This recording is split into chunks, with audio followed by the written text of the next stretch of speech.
But can anyone say, what is this? Well, we're talking about the agenda of the so-called invaders, Right. you know. But what I'd like to get back to this idea of what you're talking about, which is sort of humanity's core essence, if you will, which might be the terminology I would use. But on the other hand, I also noted that a while ago, you related to a soul as not being the same thing as this essence that you're speaking about. And I think that's an important thing to address, because I think there will be spiritual people out there Certainly. that will be concerned at that distinction. That's right. Well, in the way that my understanding has evolved and what's been presented to me over these many years is that don't usually use the word soul very much. I describe it more as a part of us that's still connected to God, that's very wise and looks on everything with much greater discernment and depth. There's a part of us that is disconnected from God, and we live in the part most of the time that is disconnected. And that's almost the price of being in the world. Because if you really had full God awareness, you really wouldn't want to be here. It's way too dissonant. Or you'd have to be here on a major mission, and you'd garner a lot of resistance.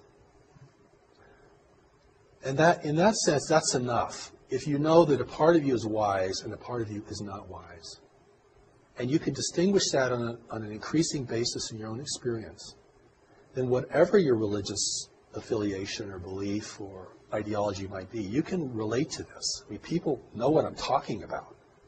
You know, when I've gone to foreign countries and talked about the intervention, they know, no problem getting that.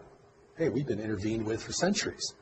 We're being manipulated right now. There's no pretense of freedom and democracy and, you know, nobody can affect us because, you know, we're God's chosen race. And people know exactly what you're talking about. I mean, it's just from a different source. Oh, okay. Yeah, I can get that. Sure. And so it's this ability to see, recognize, and know things that's going to be very key. And it's, you know, it's under the radar of the intellectual conversation. And in my view, it ends up in the final hour being the most important thing. Because we're never going to fully understand the intervention and how it works. We might finally figure out its impact on our governments and the way they behave, which I think a lot is being done there. I think on our end of the spectrum, we're putting a lot of things together. And that's your work. And it's very laudable work. It's very important work. Because that's the part of us that's going to capitulate first. You know, and I want to say one more thing about that, if we have time. One of the arguments for intervention is that intervention threatens our economic interests. And therefore, our economic interests, you want to thwart intervention. But it's really the opposite. Our economic interests are to be the first to be persuaded. If you can give power no one else has, one little piece of technology which may be a trinket in the universe, if that gives you supremacy in your world, your business world, your life, oh boy, that's unbridled greed right there. Well, I mean, there is, in my work, though, yeah. these groups have been bought off in that way. In other words, that's a done deal. They have sold their souls in that regard. So what we're talking about is, now that they've done that, and they've done it in our name, so to speak, whether it be the U.S. government or Chinese governments have made deals with the visitors, okay, for these trinkets, as you call them. So knowing that it's been done, now what? Well, I don't think it's a done deal, because there are elements in our government, this is what the Allies talk about. They don't really talk about our government because they don't really know much about our government, except that we transmit everything. Even the government transmissions can be, somebody could sit out there and read just our entire script, you know what I'm saying? There are factions within our government that are aware of the intervention and support it, and there are factions that resist it. Right. So sure. this becomes very complex. I mean, when we talk about they've all been bought off, no. Has the government's all been bought off? No. The situation is much more fluid than that. Okay. Or it is a done deal. And we're just, you know, underlings that are just going to complain and revolt and, you know, make a lot of noise and nothing's going to happen. The situation, the outcome has not been determined. Okay. And this is very important. Otherwise, you're really going to disempower people. And it's a very complex situation because we're talking about influence permeating lots of parts of our life and in ways that we are beginning to understand. The other part of this equation is the intervention itself. What guides it, what restrains it, what it can and cannot do, how it has to behave here because it's being watched by other nations.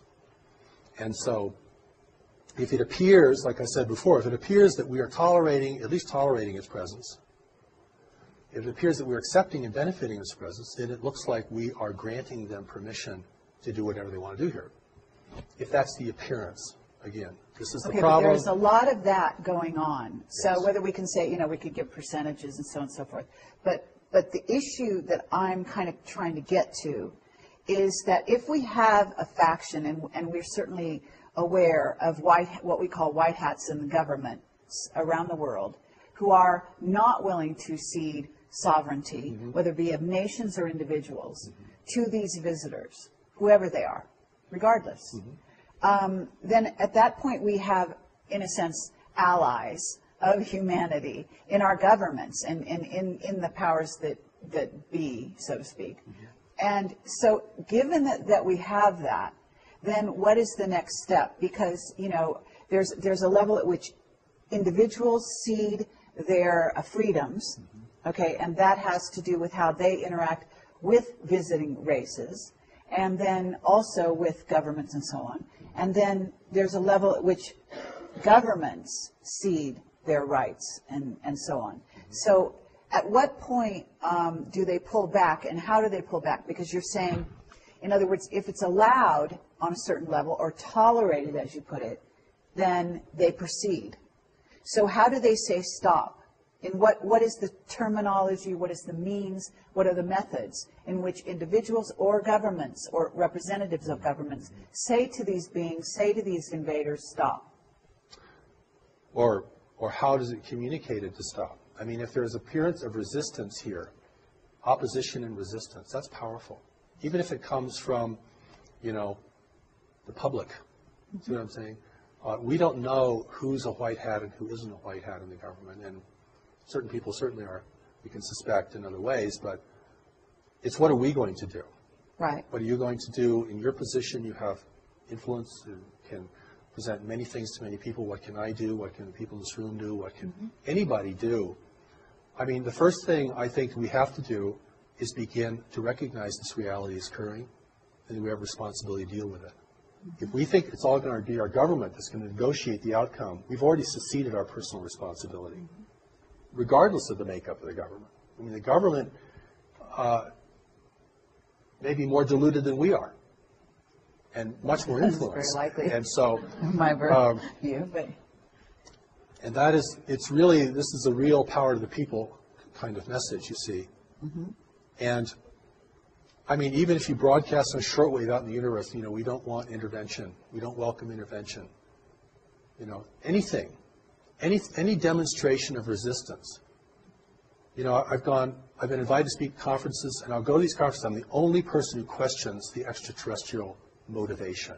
Everyone else is completely sold on it. It's groovy, at least some of them are good. And we're going to get into this because this is really exciting, and boy, we're going to get so much good stuff from these people.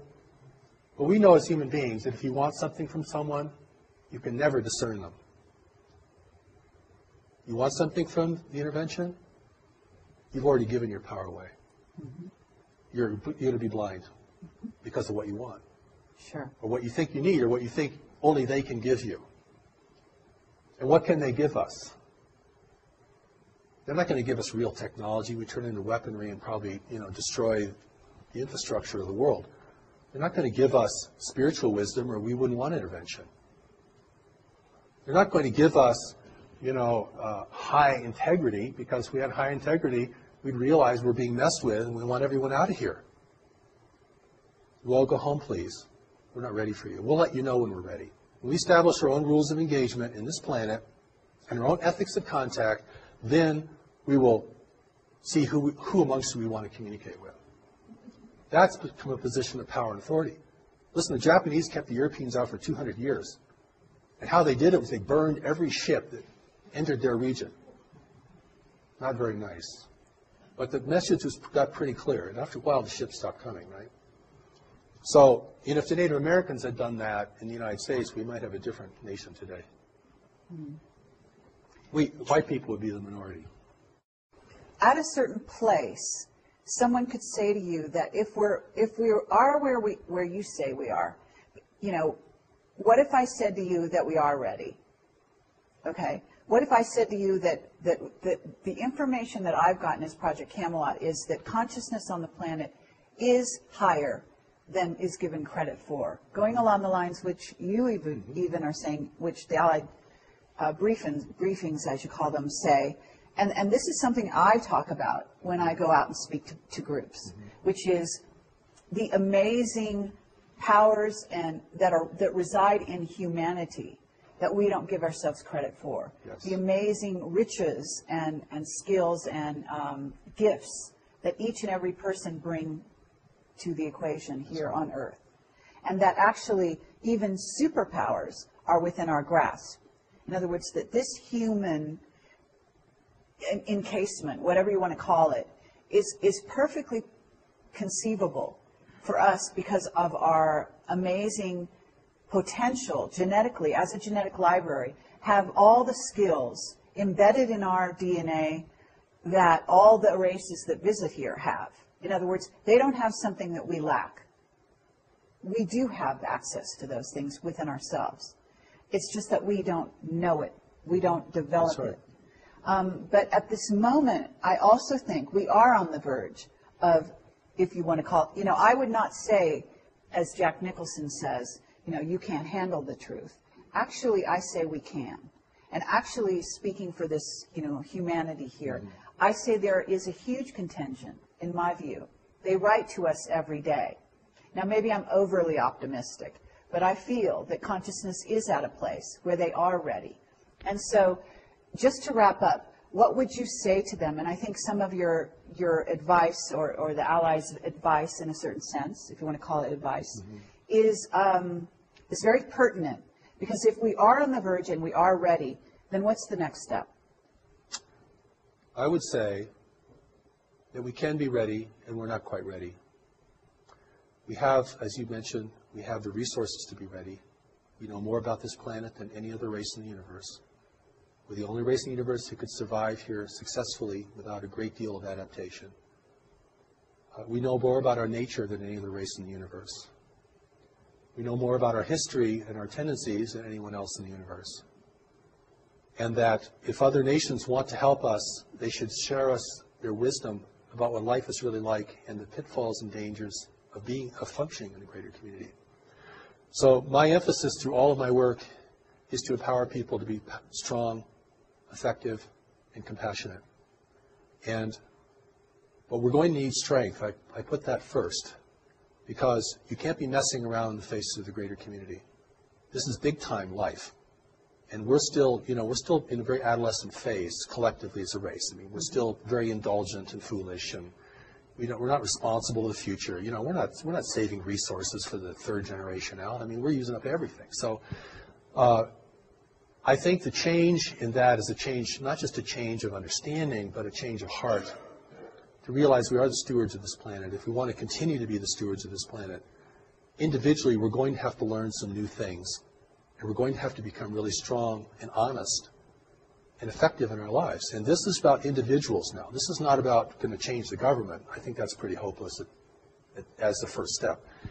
We're not going to get them to divulge their information, because if they ever do, it probably wouldn't be whole or complete anyway. And so, but we do need to learn about the greater community itself. We do need to learn about our personal strengths and responsibilities. We certainly all have to get our own house in order, personally, individually. And that's kind of that's a great starting place, of course. But, humanity can never give up. And the intervention is either here to win us over or discourage us from resisting. That's the power of persuasion. And I look around, I see, many people are on a downward spiral. They're losing heart, they're losing faith, they don't know how to handle their life. They're getting very discouraged by what they see in the world around them. Their own sense of inadequacy can overtake them. So, you have to build the person up. You want to take them into a battle of who's going to control this world in the future. And this is a battle at another level, all right?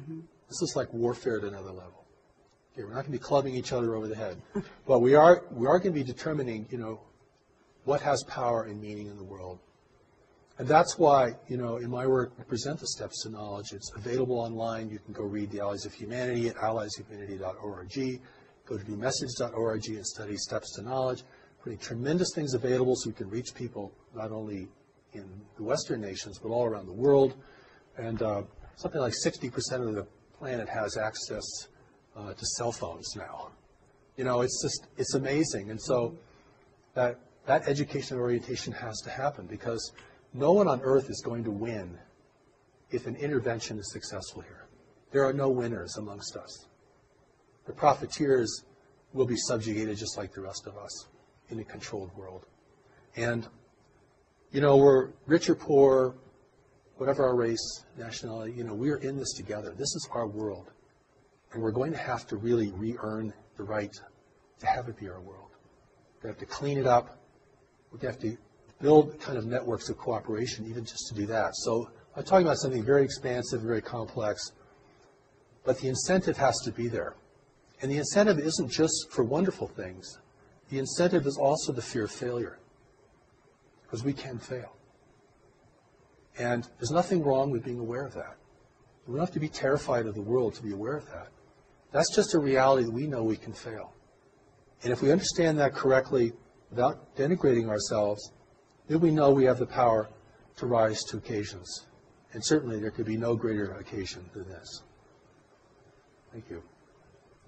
Thank you, Marshall V. and Summers. And I really appreciate it. What I'd like you to do is just give out perhaps your URL for the people listening, and any attending knowledge that they need in order to find your work and to pursue it further. Good. Thank you for that. The Allies of Humanity briefings are at alliesofhumanity.org. We're a nonprofit organization. And the first Allies set of briefings is up there for everyone to read. It's also available in ebook now. And the second Allies briefing is in print. The third Allies briefing we hope to publish next year. One of the seminal works in the greater community for us is called Life in the Universe, which we plan to publish next year through New Knowledge Library. And we'll send out announcements and so forth. Our main website is newmessage.org, and there you can see much of the New Message teaching is available online, both in audio, the original voice of Revelation, what people can hear. That's the voice that spoke to me, that was recorded, and you can hear that.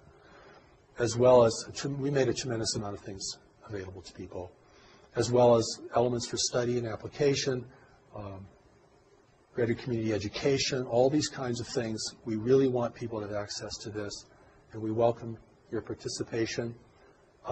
There is the Declaration of Human Sovereignty, which is a document modeled after the Declaration of Independence. It's kind of a statement indicating to the universe our will as the people of Earth, our rights. We establish our rights. We establish the fact that we are being interfered with, and we do not hold that to be appropriate, and the kind of engagement we would like to have with other nations who are interested in us.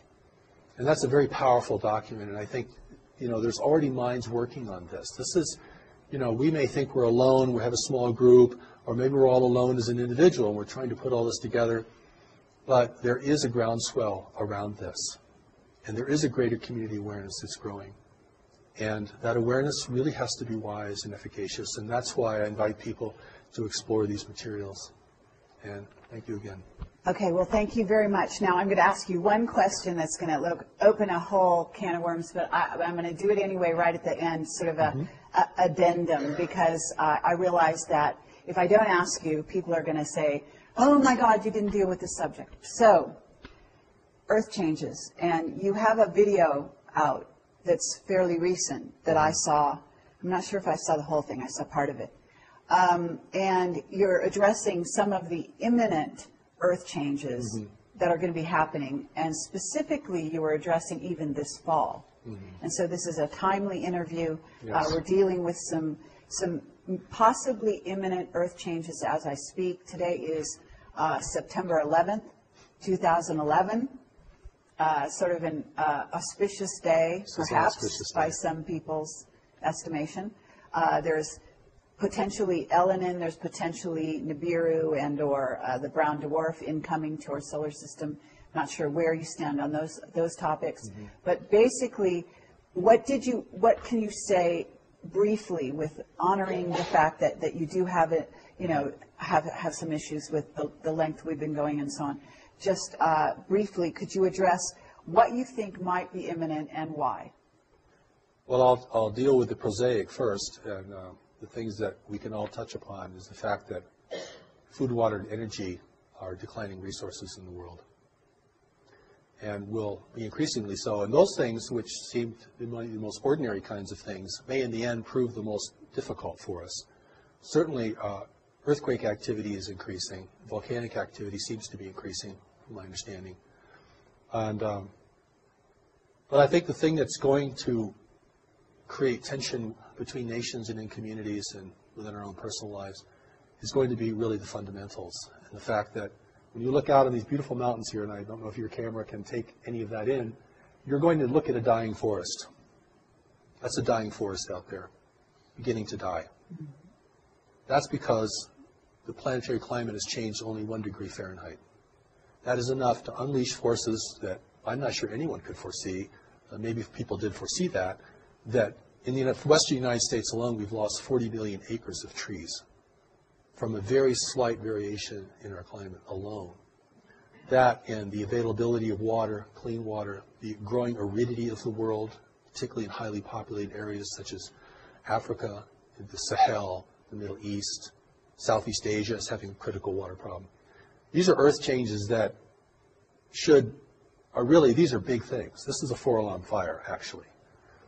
The other background things of increasing volcanic or seismic activity is going to have its impact as well. And I know there are other people who feel there are celestial forces that are increasing the frequency or the pitch of this, and I do not want to comment on that. I don't feel I really know enough about that to comment on that respectfully. But clearly, the pitch of the world, the intensity of things is escalating. And even if you come to a beautiful place like in the Rocky Mountains here, you can feel that escalation. I mean, young people are committing suicide and capitulating into drugs like never before. I mean, this isn't just uplifting people. This is also wearing us down. The pitch, the intensity, not just of more activity, but the actual intensity of the mental environment.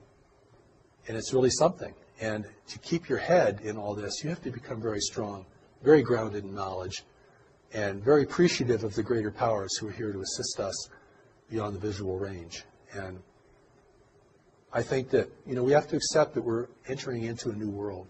We crossed some invisible boundary that said, oh, now we're in a new world. And this isn't going to be like the world of our parents or our grandparents. I mean, we're entering a world of environmental shift. And we've dealt with that, on a national or tribal level in big ways through history, but not on a global level. And that is going to change the landscape so dramatically. It could change our whole idea of religion, could change certainly our governments and their functionality. It will be a great incentive to war, even without foreign persuasion, as a growing number of people attempt to drink from a slowly shrinking well. And the only way that you can prevent chaos and decline is by a growing sense of unity and compassion and awareness that we're in this lifeboat together, this lifeboat called Earth. Thank you. Thank you.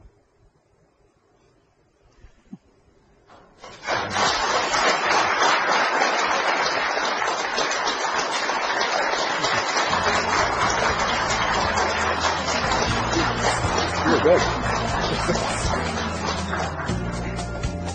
Wonderful.